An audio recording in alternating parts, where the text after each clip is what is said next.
नमस्कार दोस्तों, मैं आपका दोस्त गणेश लोनिया और आप देख रहे हो आपका अपना YouTube channel DJ GL technical. आज मैं जो ये एम्पलीफायर लेके आया हूँ, इसमें एक बहुत सी गंभीर समस्या है दोस्तों। और समस्या ये जो स्ट्रेंजर का हमारा एस 300 डीपी मॉडल है, ये मेरे पास रिपेयर होने के लिए आया है। दरअसल ये ऐसी की ऐसी कंडीशन में, ये जो हमारे कस्टमर हैं इनको ये ड्राइवर बोर्ड भी चेंज करवाया था इन्होंने, या उसने ड्राइवर बोर्ड भी जो मैकेनिक के पास से उठ के आया उसने चेंज करके देखा, फिर भी उसकी समस्या का इसकी जो है समाधान हुआ नहीं है। भाई ऐसा तो हो नहीं सकता कि जब नया ही ड्राइवर बोर्ड डाल दिया अपन ने तो समस्या का समाधान तो हो जाना चाहिए था। लेकिन उसको कुछ समझ नहीं आया तो उसने खुद ने मेरे पास लेके आया है मैकेनिक भाई ने रिपेयर के लिए। बोले गणेश भाई इसको आप बनाओ, मेरे को मतलब कुछ समझ नहीं आ रहा था। बोले इसमें आवाज फटने की बहुत प्रॉब्लम आ रही है। तो मैं आपको एक छोटी सी टेस्टिंग पहले दे देता हूँ, इसमें प्रॉब्लम आवाज फटने की कैसे आ रही है और क्यों आ रही है, मैं वीडियो के एक लास्ट एंड में बताऊंगा दोस्तों। क्योंकि मेरे पास तो अभी ये उठ के ही आया है, जब भी मैं इसको चेक करूंगा मेरे स्तर से इसके बाद मैं दिखाऊंगा। तो मैं पहले तुमको टेस्टिंग दे देता हूँ एक छोटी सी। तो दोस्तों ये देख लो, इसमें आवाज बहुत गंदी तरीके से आ रही है, फटी फटी सी बिल्कुल।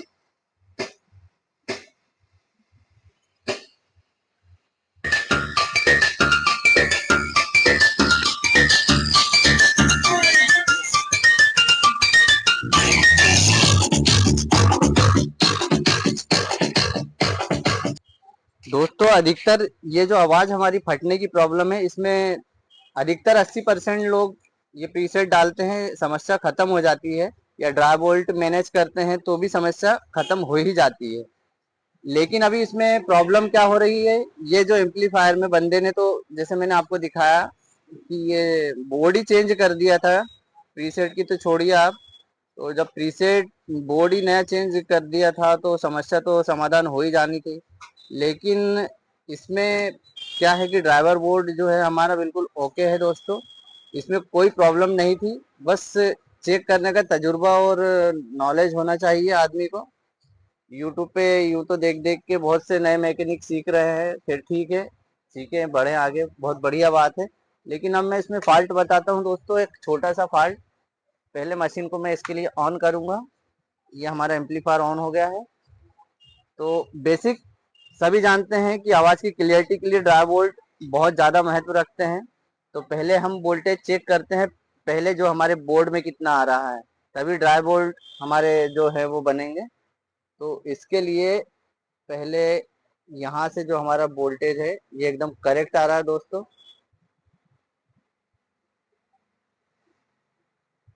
थोड़ा सा हालांकि ज्यादा है, 30-32 वोल्ट आना चाहिए, ठीक है 35 वोल्ट 34 वोल्ट जो है।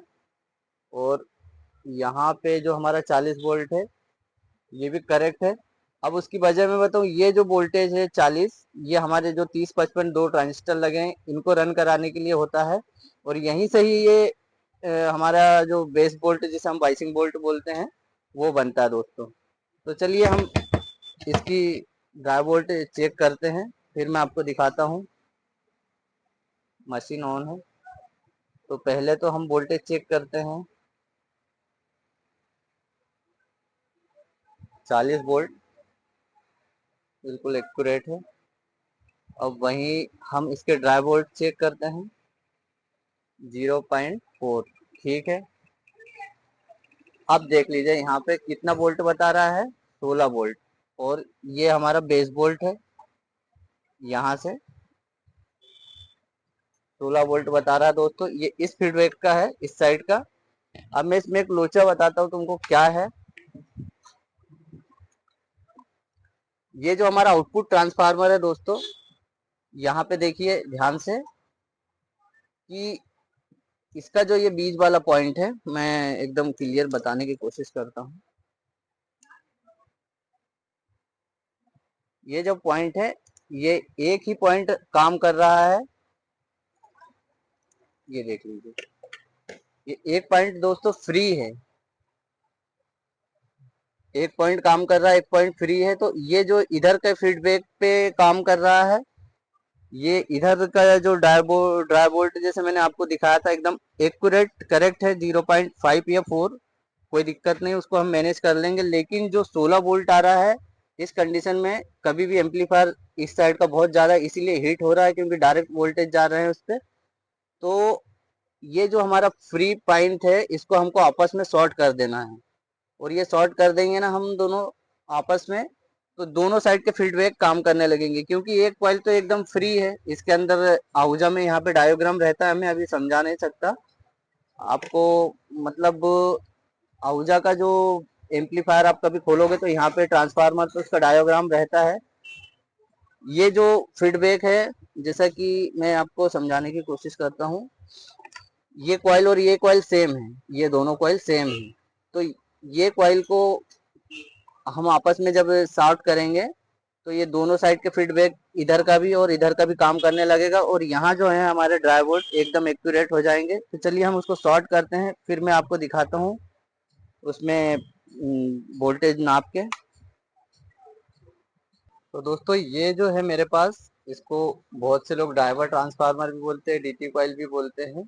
तो मैं इसके माध्यम से आपको समझाने की कोशिश करूंगा कि जो ये एक फीडबैक है इस साइड का है, और ये जो फीडबैक है ये इस इधर वाले साइड का है, इस जोन का। अब इसमें हो क्या रहा था दोस्तों, सप्लाई खाली एक, ये जो दूसरे नंबर का पॉइंट है यहाँ पे ही माइनस सप्लाई जा रही थी, तो इस साइड का फीडबैक काम कर रहा था। और इस जो ये जो है तीसरे नंबर का पॉइंट, इस पे सप्लाई नहीं जा रही थी, इस कारण से यहाँ जो हमारी माइनस सप्लाई है ये काम नहीं कर पा रही थी। और माइनस सप्लाई जब तक काम नहीं करेगी तो ये जो हमारे ट्रांजिस्टर है ये वर्क नहीं करेंगे। तो मैंने अभी इन दोनों सप्लाई को, जो बीच वाले पॉइंट है, इनको शॉर्ट कर दिया। हालांकि मैं एक एग्जांपल के तौर पे बता रहा हूँ, ड्राइवर बोर्ड में ऐसा नहीं होता, शॉर्ट नहीं होते, ध्यान रखना। तो इन दोनों को जब मैंने आपस में शॉर्ट कर दिया तो इधर का भी काम करने लगा, और इधर का तो ऑलरेडी कर ही रहा था। इस कारण हमारे जो ड्राई वोल्ट है वो भी कंट्रोल हो गए हैं, और एम्पलीफायर का जो वॉइस है वो भी एकदम क्लियर हो गया है। तो आज थोड़ा सा मैं अकेला हूँ दोस्तों, इस कारण से मुझे एक हाथ से शूट करना पड़ रहा है और एक हाथ से समझाना पड़ रहा है। तो अभी जो वोल्टेज आ रहे थे करीबन 16 वोल्ट के लगभग आ रहे थे। मैं एक मिनट, अब मैं आपको वोल्टेज इसके चेक करके दिखाता हूँ, ध्यान से देखिएगा दोस्तों।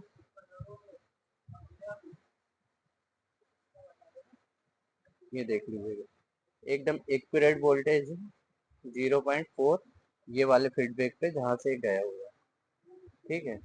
और जाहिर है कि ये थोड़ी सी माइनर फॉल्ट रहता है और लोग इधर फंसते हैं, क्योंकि फंसना स्वाभाविक है। जो लोग कम नॉलेज रखते हैं ना वो अधिकतर ड्राइवर बोर्ड को ही खोदते हैं। पहले सप्लाई नापनी चाहिए, इसके बाद में जो है कि मीटर चलाना बहुत ज़रूरी है दोस्तों, अंदाज से काम होता नहीं है, ठीक है।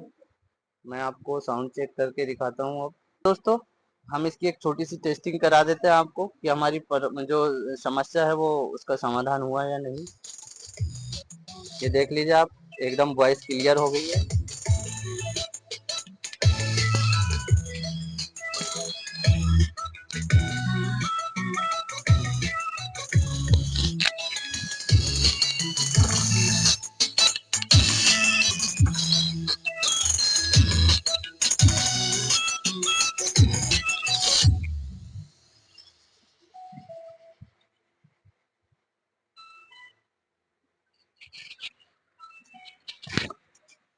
तो ठीक है दोस्तों, आपको वीडियो कैसा लगा, और ये माइनर पार्ट के कारण से इतनी समस्या खड़ी हो गई थी, तो नॉलेज होना इस मामले में, इस फील्ड में बहुत जरूरी है दोस्तों, मीटर का और कहाँ पर कितने वोल्टेज आते हैं वो जरूरी है। अंदाज से हम ये चेंज कर दे वो चेंज कर दे, इससे कुछ नहीं होता है। अंदाज से ज्यादा प्रीसेट चेक कर सकते हो, और इसके बाद में जब वॉइसिंग बोर्ड की बारी आएगी सेट करने की तो आपको मीटर की जरूरत होगी, और जब मीटर की जरूरत होगी तो आपको वोल्टेज कितना नापना है इतना नॉलेज भी होना चाहिए।